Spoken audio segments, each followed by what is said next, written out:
आजच्या व्हिडिओची सुरुवात इथून करते आहे मी। तर हे बघा 2 टोप मी तांदूळ इथे भिजत घातले होते, म्हणजे वाटीच्या प्रमाणे जर सांगितलं तर 8 वाट्या मी इथे तांदूळ आणि 2 वाटी उडदाची डाळ असं भिजत घातलेलं होतं। तर एवढे सगळे तांदूळ आणि डाळ मी का भिजत घातलेले आहे असा प्रश्न तुम्हाला पडला असेल, तर त्याचं उत्तर सुद्धा तुम्हाला मी देते आहे। तर आज सोसायटीमध्ये आहे आनंद मेळावा। तर आनंद मेळावा म्हणजे काय, तर ज्यांना ज्यांना सोसायटीमध्ये स्टॉल लावायचा असतो, म्हणजे फक्त या सोसायटीतल्याच लोकांपैकी कोणाला जर स्टॉल लावायचा असतो, आपल्या मनाने जर लोकांना कोणाला खाऊ घालायचं असेल, तर तुम्ही 10 रुपये 20 रुपये 30 रुपये जे काही तुम्ही बनवणार असाल असं कमी किमतीमध्ये स्टॉल लावू शकता तुम्ही। तर आज मी एग डोसा आणि नॉर्मल डोसा असा स्टॉल लावणार आहे। तर तुम्हाला त्याचा व्हिडिओ शेवटपर्यंत दिसेल, तुम्ही व्हिडिओ स्किप न करता पाहत राहा। तर सुरुवातीला तुमच्या सगळ्यांचं स्वागत करायचं आणि कशा आहात हे विचारायचं राहूनच गेलं। तर हाय हॅलो नमस्कार, तर कसे आहात सर्व, मस्त आहात ना? तर आशा करते की सर्व मस्तच असाल। तर हे बघा सगळं पीठ वाटून झालेलं आहे। तर हे छोटं घमिलं आहे ते पूर्ण भरलेलं आहे, आणि तो जो टोप आहे छोटा त्याला आम्ही रसपात्र बोलतो, तो सुद्धा बऱ्यापैकी पूर्ण भरलेला आहे। तर मी ह्यातलं पीठ थोडंसं त्या पात्रामध्ये काढून घेतलेलं आहे, जेणेकरून ते फुगल्यानंतर खाली जाऊ नये, उतू जाऊ नये अशा हिशोबाने। तर ते छान मिक्स करून घेते आहे, कारण की आधी तांदूळ वाटलेले आहेत आणि त्यानंतर उडदाची डाळ जी सगळ्यात शेवटी वाटून टाकलेली आहे, आणि थोडे पोहेसुद्धा मी 1 वाटीभर पोहेसुद्धा वाटलेले आहेत ह्याच्यामध्ये। म्हणजे पोह्यांना जास्त वेळ नाही लागत भिजायला, मी जस्ट वाटायच्या 5 मिनटं आधी भिजत घातले आणि ते वाटून घेतले। तर ह्यासाठी तुम्हाला एक टिप सांगायची राहून गेली, मला पण नव्यानेच कळलेली आहे, कारण की इतकं पीठ मी ह्याआधी कधी वाटलं नव्हतं। मम्मी म्हणजे सासूच करत होते ह्या सगळं, तर त्याच्यामुळे मला हे सगळं माहिती नव्हतं। तर काल आई आली होती माझी, म्हणजे हा कालचा व्हिडिओ आहे त्याच्यामुळे मी कालच्या ह्याच्याने तुम्हाला सांगते आहे।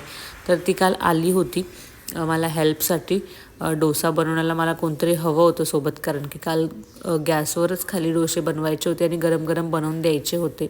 सो ती आली होती, तिने मला सांगितलं की पीठ जर हाताने फेटलं 5 मिनटं तर आपल्या हाताची जी उष्णता असते ना ती पिठामध्ये उतरते, जेणेकरून पीठ छान लवकर गरमी येते त्या पिठाला आणि ते छान फुगतं असं। तर ही टिप आहे तुमच्यासाठी, तर नक्की तुम्ही करून बघा आणि कसं वाटतं मला कमेंट करून नक्की सांगा। तर पीठ वाटून वगैरे ठेवलं, त्याला छान गरमीमध्ये, म्हणजे किचनच्या खालच्या ज्या ओटात येतात तिथे जागा आहे ते ठेवलं, जिथे त्याला अजिबात हवा किंवा थंडावा लागणार नाही आणि पटकन ते फुगेल। तर मी इथे आता दुपारचं जेवण बनवायला घेतलं आहे। तर आज संध्याकाळी इथे सगळे स्टॉल वगैरे लागणार आहेत, सो जास्त जेवण वगैरे बनवायचा काही घाट घातलेला नाही आहे मी, कारण की संध्याकाळी कोण जेवत नाही हे मला माहिती आहे। गेली 4 वर्ष मी हे बघते आहे, हे 5वं वर्ष आहे। तर म्हटलं आपण आत्ताच बनवून जे खाऊन संपेल असंच काहीतरी बनवूया। तर मी काल मूग भिजत घातले होते, काल नाही परवा रात्री मी मूग भिजत घातले होते। तर काल दिवसभर त्यांना मी दडपून रुमालामध्ये ठेवले होते, जेणेकरून छान त्याला मोड येतील। तर त्या मुगाचे मी पराठे करणार आहे, आणि घरात ही पालक थोडीशी होती, 4-5 दिवस झाले होते त्याला। तर मी त्यातले काही काही चांगले चांगले पानं घेतले, तुम्ही बघितलेत, आणि ती मी छान गरम पाण्यामध्ये शिजवून घेतलेली आहे। म्हणजे अगदी फक्त पाणी उकळलं आणि 2 ते 3 मिनटं ते पानं मी त्या गरम पाण्यामध्ये ठेवलीत, आणि लगेच ते पाणी थंड पाणी त्याच्यामध्ये घातलं आणि पाणी चेंज करून घेतलेलं आहे, जेणेकरून जी त्या पानांची कुकिंग प्रोसेस आहे ती लगेच थांबली, म्हणजे नॉर्मल ते शिजलेले आहेत अशा हिशोबाने। तर सुरुवातीला मी मूग छान वाटून घेतलेले आहेत, जाड बारीक वाटून घ्यायचे आहेत। तुम्हाला जर पूर्ण पेस्ट करायची असेल तरी काही प्रॉब्लेम नाही आहे। तर इथेही मी पालक शिजवून घेतलेली आहे, ती वाटून घेतलेली आहे। त्याआधी मी मूग वाटून घेतलेले आहेत, असे जाड बारीक, म्हणजे दाताखाली खायला लागतील अशा हिशोबाने वाटून घेतलेले आहेत। तुम्हाला जर एकदम पातळ पेस्ट करायची असेल लहान मुलांसाठी वगैरे कोणाला, तर तुम्ही करू शकता। तर इथे मी पीठ घेतलेलं आहे, आधी आपल्या गव्हाचं पीठ, तुम्ही ह्याच्यामध्ये तांदळाचं पीठ पण घेऊ शकता, कुरकुरीत जर व्हावे असे वाटत असतील तुम्हाला, डाळीचं पीठ वगैरे तुम्ही घेऊ शकता। तर मी आधी ह्याच्यामध्ये मीठ घालते आहे। तर चवीप्रमाणे तुम्ही किती पीठ घेतलं आहे त्याच्या अंदाजाने तुम्ही ह्याच्यामध्ये मीठ घालायचं आहे। तर मीठ घालून झाल्यानंतर मी ह्याच्यामध्ये थोडीशी हळद घालते आहे। हळद ऑप्शनल आहे, जर तुम्हाला घालायची असेल तर तुम्ही घालू शकता, अदरवाईज स्किप करू शकता। मी फक्त पराठ्यांना कलर यावा छान म्हणून घातलेली आहे, कारण की आपले पालक आणि मूग आहे त्याने हिरवा रंग येईल पण हळदीने त्याला आणखी थोडासा रंग चढ म्हणून मी घातलेला आहे. त्यानंतर मी थोडंसं मिरची पावडर पण घातलेली आहे. दाखवायला थोडं स्किप झालं माझ्याकडून.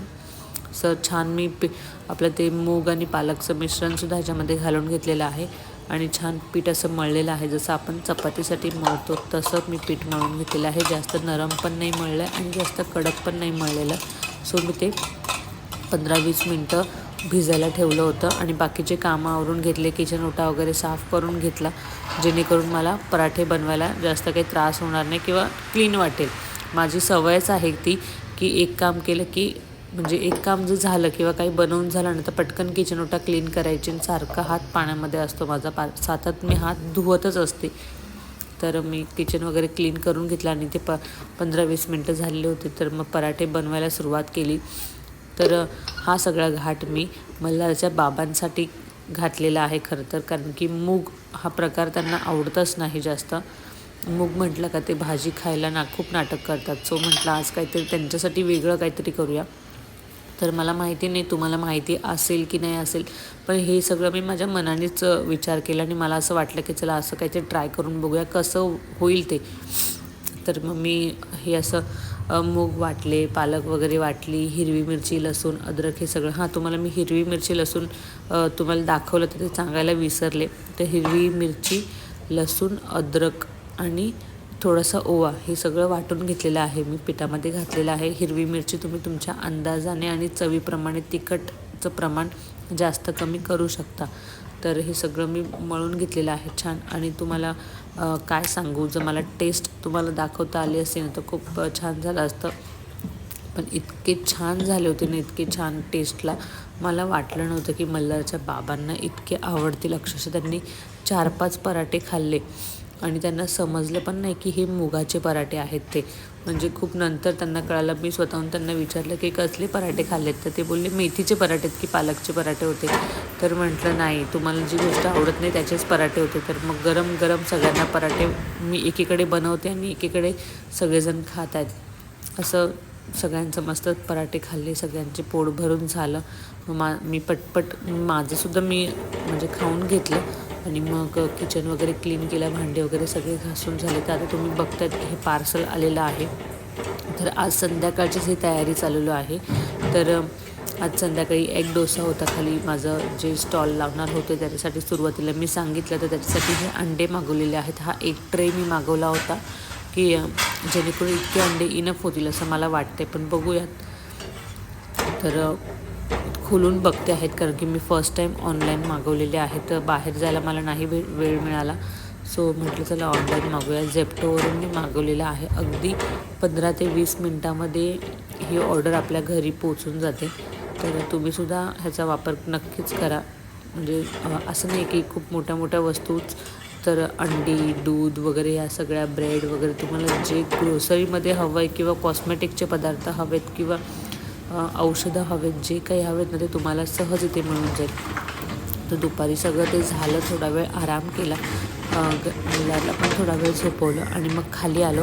तर हे बघा इथे गाण्यांचं प्रोग्राम सुरू होता. म्हणजे ज्याला मनापासून गायची इच्छा आहे ना तो तिथे समोर जाऊन गाऊ शकतो, असं महफिल बनवली होती. आणि पाठीमागे असे सगळे स्टॉल लागलेले होते, जेणेकरून तुम्ही खाता खाता गाणे ऐकू शकता, बोलू शकता.